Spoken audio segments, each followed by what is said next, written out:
శ్రీమాత్రే నమః. శివాయ గురవే నమః. నమస్కారం అండి అందరికీ. అమ్మ దయతో అందరూ బాగుండాలని మనస్ఫూర్తిగా కోరుకుంటూ, ఈ విశ్వంలో ఏది యాదృచ్ఛికంగా జరగదు. ప్రతి అవతారానికి ఒక కారణం అనేది ఉంటుంది. ప్రతి దివ్య శక్తికి ఒక లక్ష్యం ఉంటుంది.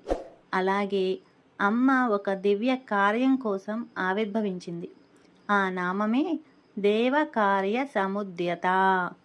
లలితా సహస్రనామంలో 4వ నామము చిదగ్నికుండ సంభూత, అంటే జ్ఞానాగ్ని నుండి ఆవిర్భవించిన దేవి అని.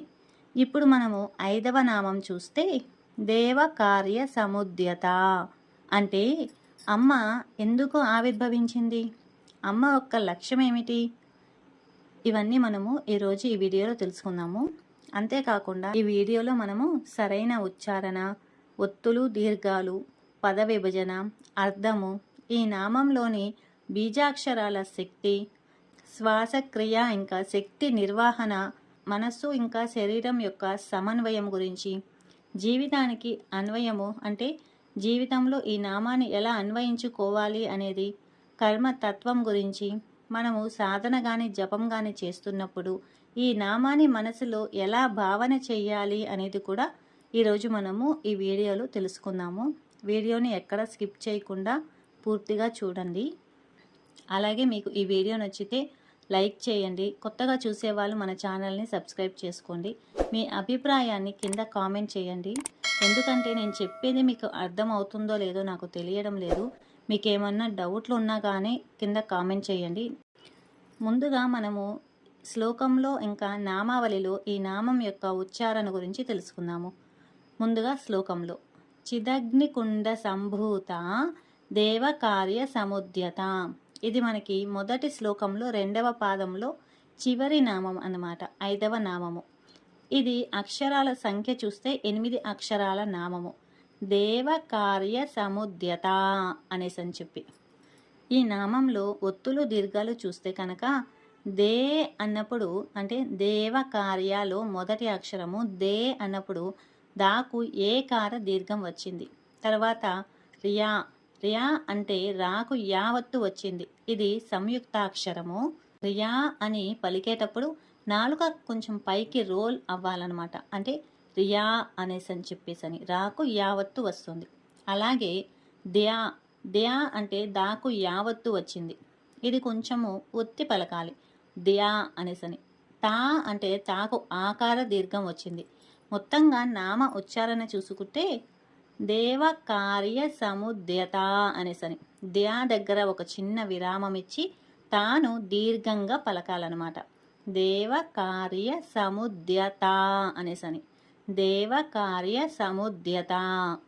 అదే మనము నామావళిలో చెప్పేటప్పుడు దేవకార్య సముద్యతాయై నమః అనేసని వస్తుంది. ఇక్కడ చివర యై అని చతుర్థి విభక్తిలో పలకాలి, దేవకార్య సముద్యతాయై నమః అనేసని వస్తుంది. ఈ నామాన్ని పలికేటప్పుడు 3 శక్తి తరంగాలు ఉత్పన్నమవుతాయి.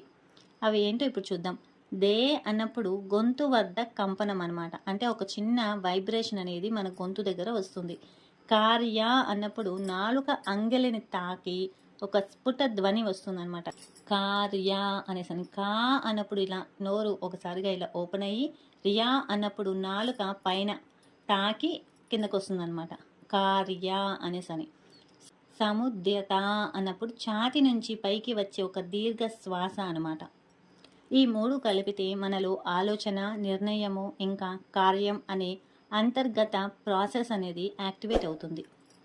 అదే మనము ఈ నామాన్ని పద విభజనలో చూస్తే కనుక దేవ కార్య సముద్యత అనేసని వస్తుంది. దేవ అంటే ఇక్కడ కేవలం దేవతలను మాత్రమే కాదు, దివ్యమైన లక్ష్యం అని కూడా వస్తుంది. మన జీవితంలో ఉన్న మంచి సంకల్పాలు, ధర్మము, సేవ ఇవన్నీ కూడా దేవ అనే నామం కిందకే వస్తుందన్నమాట. కార్య అన్నప్పుడు ప్రతి ఆలోచనకు ఒక కార్యం అవసరం. కేవలం భావన మాత్రమే సరిపోదు, అంటే ఆలోచన మాత్రమే సరిపోదు, కార్యరూపం దాల్చాలి అనేసని చెబుతోంది. సముద్యత అంటే పూర్తిగా సిద్ధమైనది, పూర్తి నిబద్ధతతో ఉన్నది అనేసని, అంటే సగం సగంగా కాదు పూర్తిగా అనేసని చెబుతోంది. అంటే ఈ నామం ఏం చెబుతోంది? దైవిక లక్ష్యం ఉన్నప్పుడు ఆలస్యం చేయకుండా వెంటనే చర్య తీసుకోవాలి అనేసని చెబుతోంది. అదే మనకి ఈ నామము ఇంకా 3 రకాల అర్థాలు కూడా చెబుతోంది. స్థూల అర్థము అంటే లోకాలను పీడిస్తున్న భండాసురుని చంపి దేవతలను రక్షించడమే అమ్మ కార్యమని భావించడము.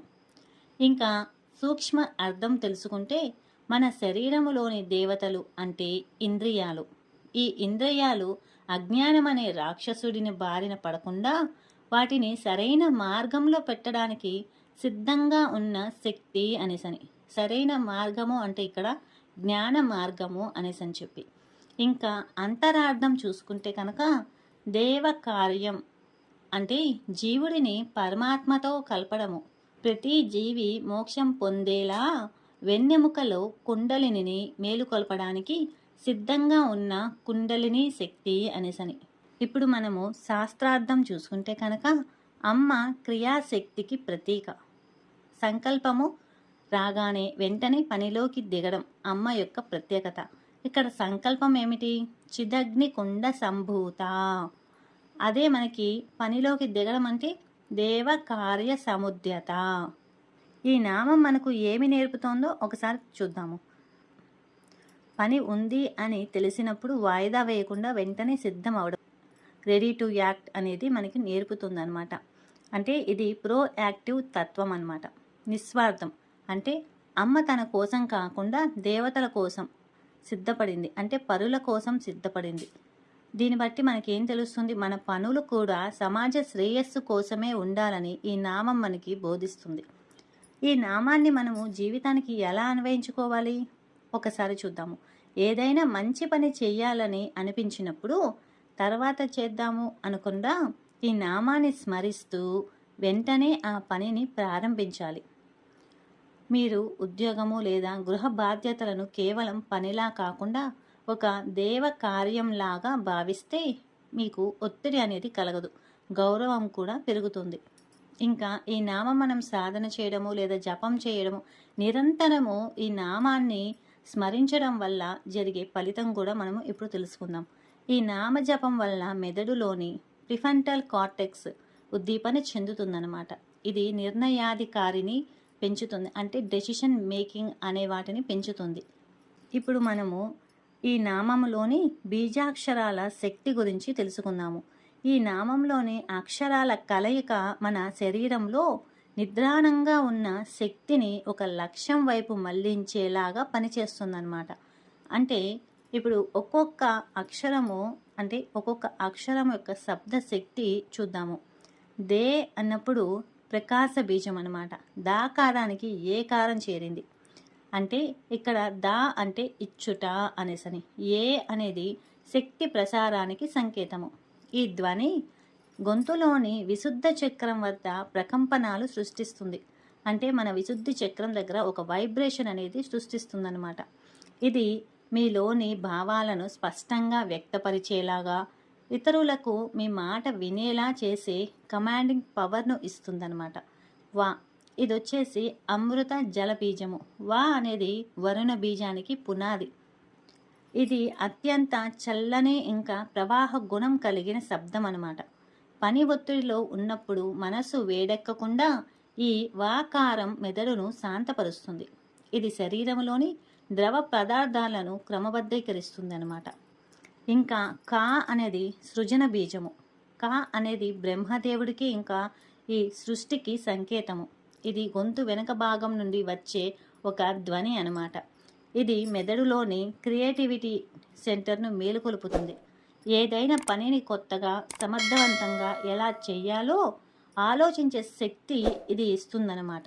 ఇంకా ర్యా ఇది అగ్నికి ఇంకా వాయువు యొక్క కలయిక.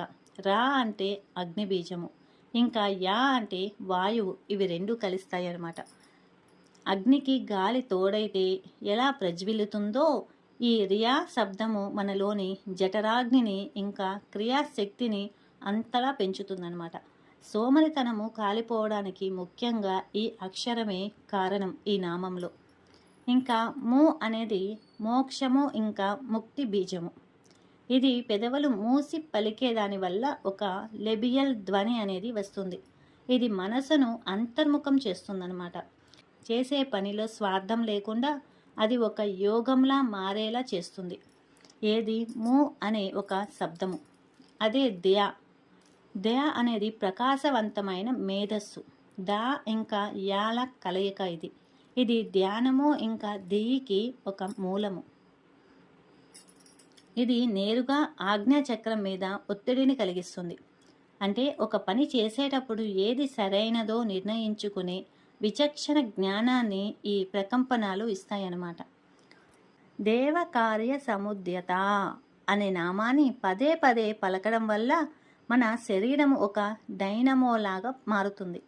రియా ఇంకా దియా వంటి ఒత్తు అక్షరాలు మన నాడీ వ్యవస్థలో విద్యుత్ ప్రేరణలు పెంచి మనల్ని ఎల్లప్పుడూ చురుకుగా ఉంచుతాయన్నమాట. ఇప్పుడు శ్వాసక్రియ ఇంకా శక్తి నిర్వహణ గురించి తెలుసుకుందాము. ఇది 8 అక్షరాల నామము. అంటే లయబద్ధంగా పలకడం వల్ల ఊపిరితిత్తుల్లోని ఆక్సిజన్ సరఫరా అనేది పెరుగుతుంది. అలాగే ఆక్సిజన్ స్థాయి పెరగడం వల్ల కణాలలోని మైట్రోకాండ్రియా అనేది ఎక్కువగా శక్తిని ఉత్పత్తి చేస్తాయన్నమాట. దీనివల్ల రోజంతా అలసట లేకుండా పనిచేసే సామర్థ్యం పెరుగుతుంది.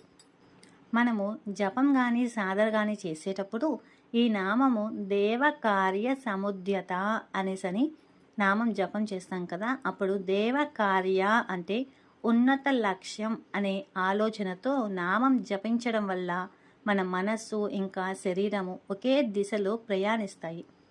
ఇప్పుడు మనము కర్మతత్వం గురించి తెలుసుకుందాం. ఈ నామము కర్మ యోగాన్ని కూడా నేర్పుతుంది. అంటే భగవద్గీతలో చెప్పినట్టు కర్మ చేయాలి, ఫలితం మీద ఆసక్తి పెట్టుకోకూడదు అనేసని. దేవకార్య సముద్యత నామం కూడా మనకు ఇదే చెబుతుంది.